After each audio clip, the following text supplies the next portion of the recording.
Multi speciality হাসপাতাল। মেঘবেলা লাইভে আপনার পছন্দের টিভি চ্যানেলস সম্পূর্ণ বিনামূল্যে, শুধুমাত্র মেঘবেলা ব্রডব্যান্ডের কানেকশনের সঙ্গে। মেঘবেলা ব্রডব্যান্ড, বাংলার ঘরে ঘরে। সুপ্রিম কোর্টের রায়ে রাজ্যের প্রায় 26,000 শিক্ষক ও অশিক্ষক কর্মীর চাকরি বাতিল হওয়ার পর সোমবার নেতাজি ইন্ডোর স্টেডিয়ামে চাকরিহারাদের সঙ্গে মুখোমুখি বৈঠকে বসলেন মুখ্যমন্ত্রী মমতা বন্দ্যোপাধ্যায়। তিনি চাকরিহারাদের উদ্দেশ্যে এদিন বলেন, আদালতের রায় বেরোনোর 2 ঘন্টার মধ্যেই চিঠি পাঠানো হয়েছে কমিশনকে। আমার বিশ্বাস, আমি আপনাদের বলছি, আমি এখন ভবিষ্যতেরটাও বলে রাখছি। ধরুন ক্লারিফিকেশনে বলে দিল না, চাকরি করা যাবে না যতক্ষণ পর্যন্ত ফ্রেশ অ্যাপয়েন্টমেন্ট হবে না। আমায় দুটো দিক ভেবে রাখতে হচ্ছে, কোনটা মাইনাস হতে পারে, কোনটা প্লাস হতে পারে। ইফ ইট ইজ মাইনাস, তাহলে আমরা কি করব?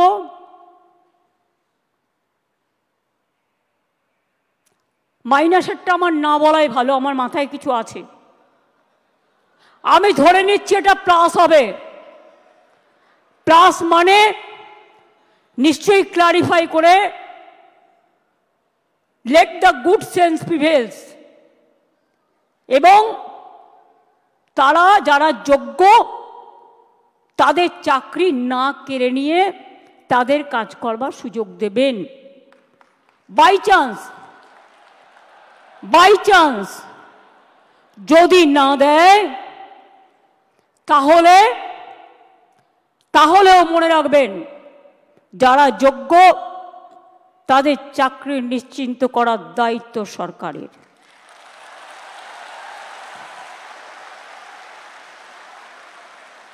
পরিষ্কার বলছি, কোনো রাগঢাক নেই। সুপ্রিম কোর্টের আইন অনুযায়ী করব। কিভাবে করব?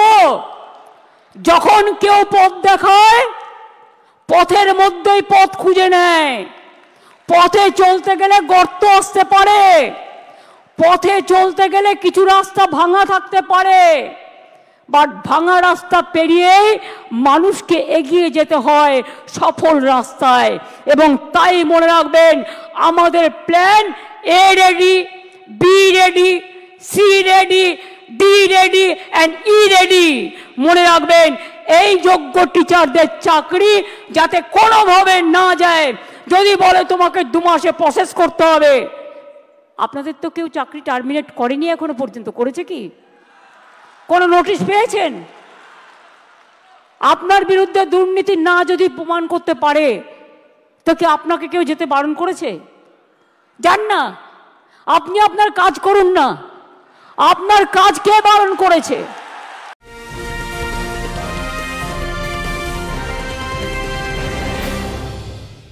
উত্তর 24 পরগনা ও তার আশপাশের এলাকার মানুষের সেবায় ক্যাথ ল্যাবের মতো অত্যাধুনিক সুবিধা নিয়ে পরিষেবায় ব্রতী সারদা মাল্টি স্পেশালিটি হাসপাতাল।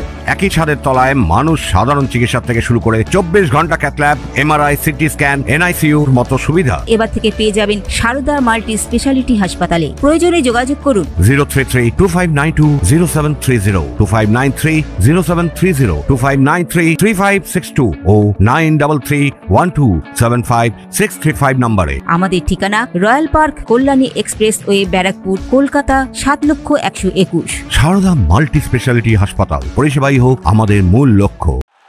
আপনারা বাচ্চাদের শিক্ষা দেবেন না, আপনারা বাচ্চাদের পড়াবেন না, আপনারা স্কুলগুলোতে ক্লাস করবেন না। হ্যাঁ, তখন যদি সুপ্রিম ভলেন্টারিলি সার্ভিস কিন্তু সবাই দিতে পারে, সেখানে কিন্তু আটকাবার কোনো জায়গা নেই কারো। সেখানে কি করে আপনাদের চলবে? ধরুন ধরে নিলাম ওরা করলো না, বলল না হবে না,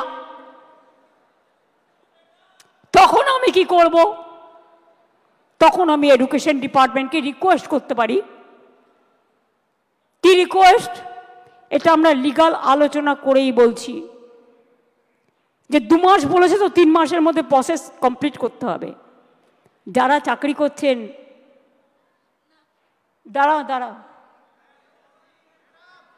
আরে ভাই, আমি মাইনাসটা তো বলে রাখবো। ধরুন যদি না করে,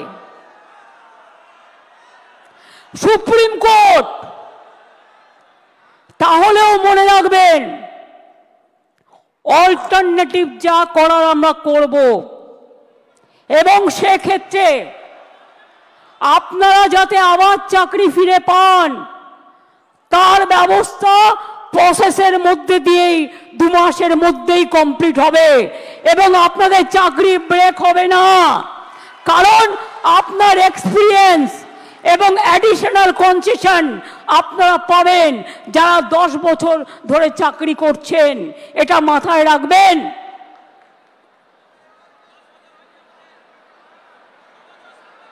আমি চাই মানবিকতার খাতিরে সুপ্রিম কোর্ট কেসটা নিয়ে ক্ল্যারিফাই করে বলুন কারা যোগ্য কারা যোগ্য নয়, আমাদের হাতে লিস্টটা তুলে দিন।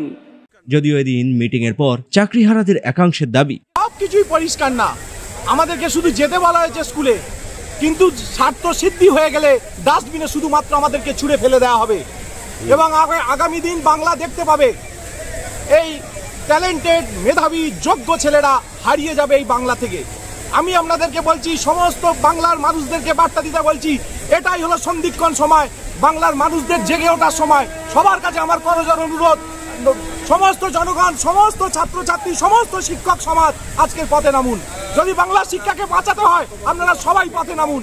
শেষটা যেন ভালো হয়, শেষ ফলটা যেন ভালো হয়। আমরা কিচ্ছু চাই না, আমাদের যে সম্মানটা হারিয়ে গেছে সেই সম্মানটা নিয়ে যেন আবার আমরা স্কুলে যেতে পারি, এটাই শুধু বলার কথা। প্রত্যেকটা যোগ্য টিচারের হয়েই এই কথাটা বলবো, আমরা যেন সবাই সসম্মানে যেন আমাদের চাকরির জায়গায় ফেরত। সুব্রত রায়ের রিপোর্ট, নিউজ বেঙ্গল টুডে।